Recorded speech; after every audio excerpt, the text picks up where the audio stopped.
And therefore, we note now that anyone who associates with Gachagua and his ilk like Kahiga cannot be our friend. The line is drawn of Raila Amolo Odinga.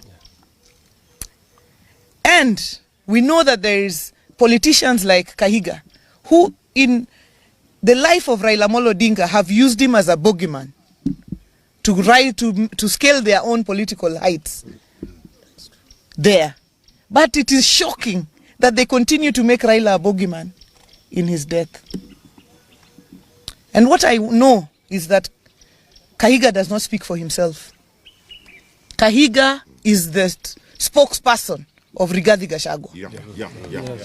Rigathi Gachagua mocked Raila's illness and asked whether he was a virus and whether Kalonzo was a bacteria. To date, Rigathi Gachagua is yet to mourn Raila Odinga. Raila Odinga, who braved political tensions to go and mourn his brother, the late Nderitu Gachagua. And therefore, we note now that anyone who associates with Gachagua and his ilk like Kahiga cannot be our friend. The line is drawn. Any person who associates with Gachagua, Kahiga, they cannot be our friends. Whether they are in our party or outside our party. Kahiga has drawn the line. To mock, he has crossed the Rubicon. We have crossed that line now. To mock Raila Odinga in his death, to mock him in his life, we could respond. But to mock him in his death, any person who associates with Gachagua, with Kahiga, with that lot, can never, ever be our friend. Because the principle is, the enemy, the friend of your enemy is your enemy. This morning at 9 o'clock, we have a meeting of the Council of Governors. And I, as the chairperson of the party, will be moving a motion to remove Kahiga as the vice chairman of the Council of Governors. He can lead in his village, but he cannot lead us at a national level. That's true. I want to ask my colleagues, Anthony and Jared, and the leadership of the Assembly, if they have something to add.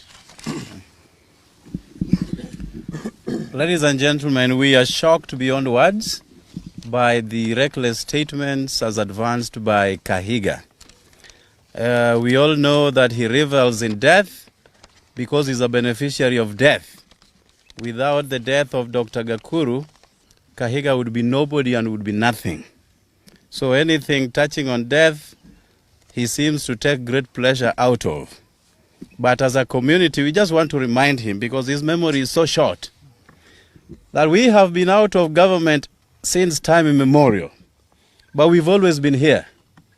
The only government that has given us full recognition is this of President William Samoei Ruto. And as my chair has ably said, the line has been drawn. We will not seek any friendship with Gachagua and his surrogates, because again, we are privy to a meeting that was held yesterday between Gachagua, Kahiga, and some of their ilk that came up with the deliberations to have that statement made as it was. As a community, we have absolutely no problem with our Kikuyu brothers and sisters. We marry them, we work with them, we associate with them. We've got friends all across the Mount Kenya region. But Kahiga and Gachagua, as we go into our next elections, Baba put us into this government, and we have to make that very clear. And this government, we shall stay. Anybody harboring any ambition of approaching us, time is long gone. We are not ready for any further association, any further negotiation, but with this government. Thank you. Thank you very much. I also want to join my friends in condemning the words of Governor Kahiga as primitive and uncalled for. You will recall that Gachagua, and I agree with our governor here when he says that the owner of this dog, and permit me for using that word, is Rigathi Gachagua himself. So we must place this filth at the doorsteps of Honorable Rigathi Gachagua. You will recall that Honorable Rigathi Gachagua, during the time that he was deputy president, made it his sole purpose to pursue Raila Odinga, saying that he would encircle State House and make sure that Raila does not step into State House. He has continued to pursue Raila in his death. This we will not accept. We will not accept this because Governor Rigathi Gachagua himself was a beneficiary. The Constitution 2010, in which he stepped in as deputy president, was as a result of the sweat and blood of Raila Amolo Odinga. Same to the governor of Nyeri County. So we are saying here today that the president and the people of Nyanza should be proud. They should not be made to feel ashamed for any affirmative action that is extended to the people of any region. The people of a particular region who have benefited over the years as a result of skewed application of resources should allow the Constitution, which is under Article 10, to benefit and to be equalized. These are principles, foundational principles under the Constitution. They talk about the question of equity, they talk about the question of equalization and affirmative action. So whatever it is that the people of this region and the people of any other region benefit from as a result of trying to be equalized is not something that people should be ashamed of. And to use this to try to mock a person who has suffered for this country at a time that he has died is extreme. We condemn it in the strongest possible terms. Okay, Speaker. I want to associate myself completely with the remarks that were made. I want to condemn in the strongest terms possible the reckless statement by Governor Kahiga. And I want to say that not even the words alone, but the people who are supporting Kahiga and his team, clapping and cheering on his statements, that is very reckless. I want to say that I want to associate this one to somebody who talked about a farmer who died, and the baboons and the monkeys were clapping and cheering that finally the person who had been chasing us away from the farm is dead. Please watch your statements. Very soon you will understand that the same farmer that you are cheering that is dead is the person who prepared or planted the crops that you are going to benefit from. Kahiga, you are a beneficiary of devolution. And not a single Kenyan do not understand that the pioneer of devolution is Raila Amolo Odinga.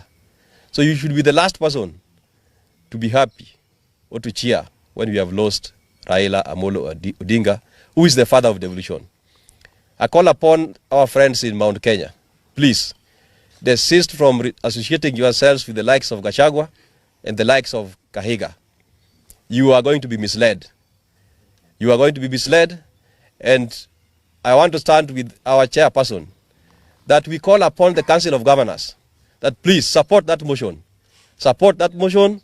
We do not want Kahiga to be the deputy vice chair of the Council of Governors. You cannot be misleading the country and still you purport to be leading us in the Council of Governors. Thank you. Thank you. Majority leader?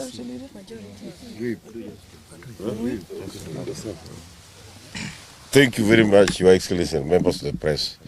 As the chair of ODM in this, as the vice chair of ODM in this region, I want to associate my sentiments with the statements made by my chair, Governor Gladys Wanga, and the colleagues, members of parliament.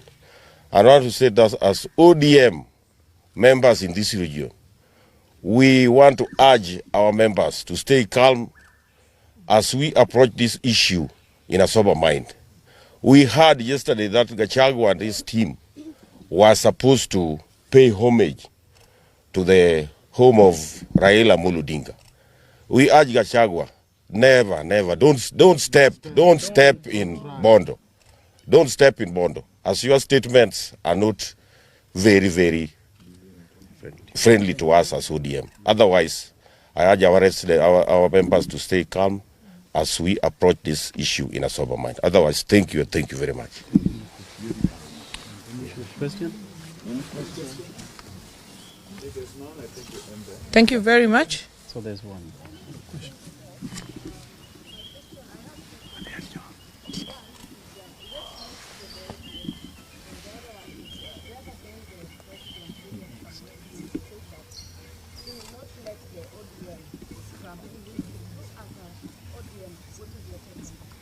No, that is not for discussion today. The ODM will give their way forward and everything after the relevant organs have met. So that's not for discussion today. Thank you very much.